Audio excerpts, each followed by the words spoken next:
Okay, good morning Barangay Kabkab. Nandito tayo ngayon mga Lods para puntahan si Jomel Bien. Si Jomel Bien mga Lods, isang 36 na taong gulang nung nadisgrasya sa kanyang trabaho, no?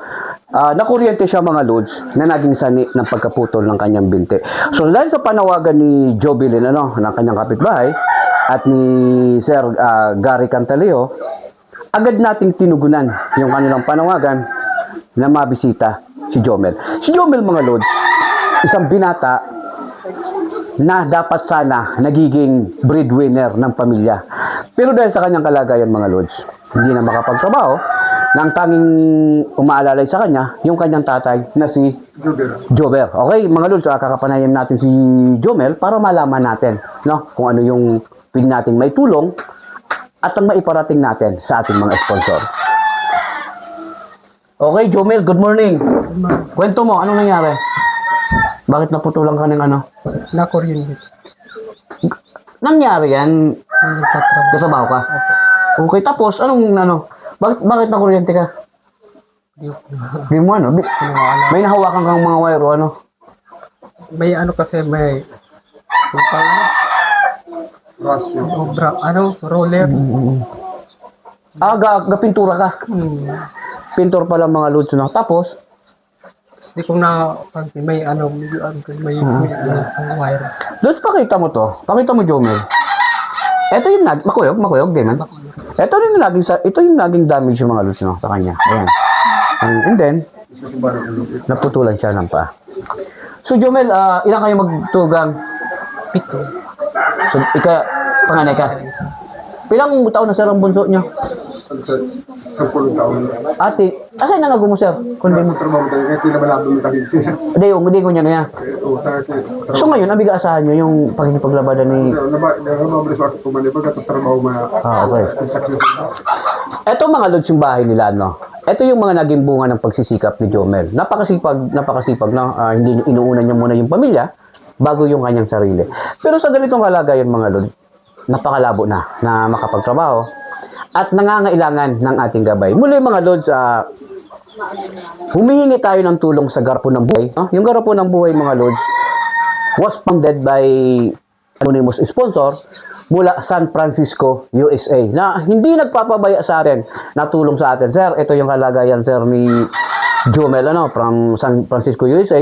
And yung mga iba pang mga sponsor ko, yung mababait kong kaibigan na willing tumulong kay Jomel. Jomel, ano bang sa ngayon? Anong higit na kailangan mo?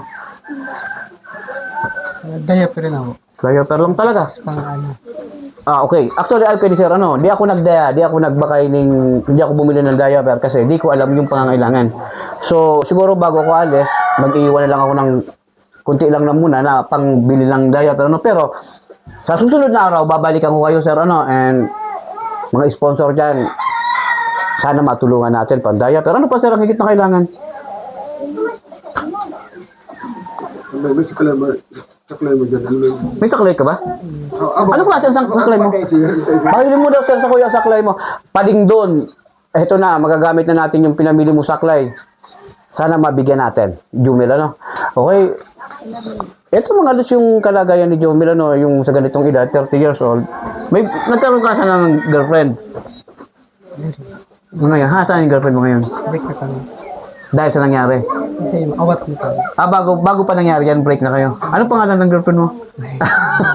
Okay. Ito si Jomel, okay. Gumito si Jomel. Okay. Pantay sir. Baba kami sa pag-isip ko sa iya. Pading doon, sumido. Ito yung saklay ni Jomel, medyo may diferensya na. So, kailangan talaga namin na palitan na. Don't worry, sir. Tutukayan tayo ni. Papalitan tayo ni Jomel, Pading doon, padala mo na. Please, ipadala mo na pa rin doon. May nangangailangan na.